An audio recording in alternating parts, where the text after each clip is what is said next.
And the story begin there. Then my brother left Jamaica, 1956, early 1956, and he came to England. And then I get a telegram from Radio Jamaica that my idol is coming to Jamaica. And I said, well, there's only one idol enough. And they said, that's the man. And they used to call him the Gravel Vice. And of course, the Gravel Vice is coming. And his name is Louis Armstrong. And they put a little something in my way to say, well, we want you to welcome him in the island of Jamaica. And that was in 1956. I just had my first son born, Donald. And I said, well, must be the christening of the beginning. So we went to Bank, and when Satchmo landed at Palisadoes, Lord Tanima and his Calypsonian gave him a warm welcome at Palisadoes Airport, which is now called the Norman Washington Manley Airport. And they whizzed him into Kingston, and when he came into Bank, I was on stage with Baba Motor, Roland Alfonso, Cloet Johnson, Kenny Williams, and Ernest Ranglin and guitar. The song that I greet Louis Armstrong with in Jamaica was That's My Desire and Blueberry Hill. And I can remember the words he said to me when he walked up to the stage. He says, young man, I thought they were just playing my records, but to see you alive doing what he did when he was about 9, it was great. And then I became the Jamaica Little Satchmo. Just pause over here for a minute.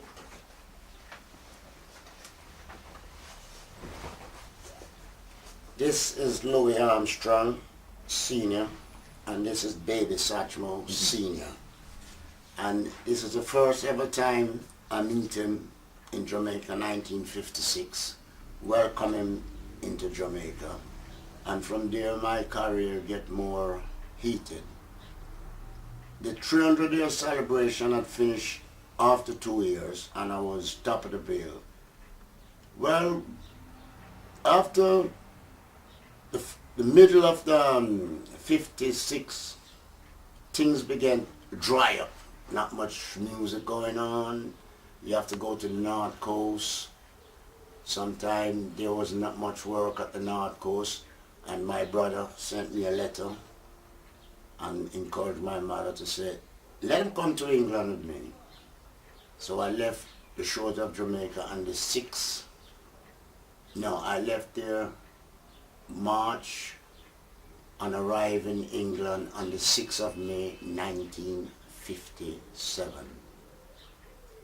57, a year time after, about a year and 3 months, Daddy Satch was arriving in England.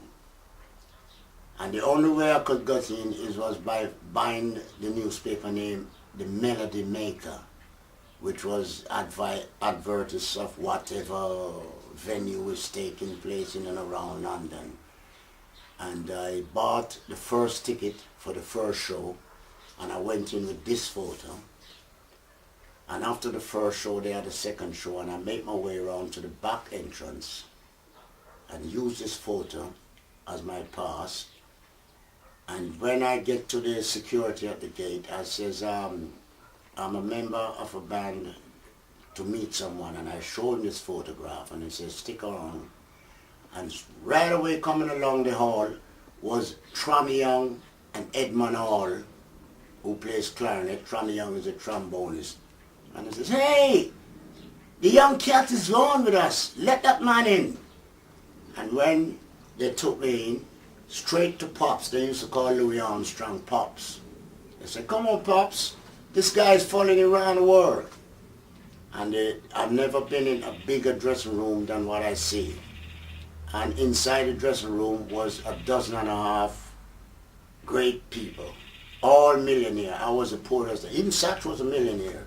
They had flown their own private plane to Heathrow and come to be at Satch on the second show. And I never seen so much great people that I'm in the midst. All good wishes, including Daddy Satch.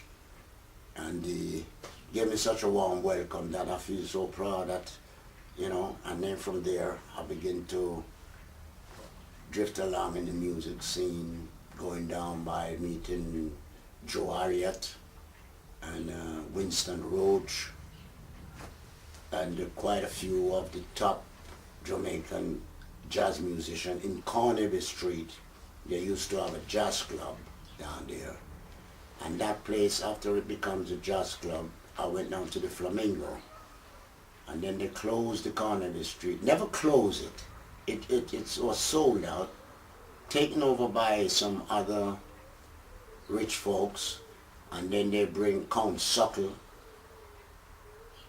which was introduced by Duke Vin, the Roaring Twenties.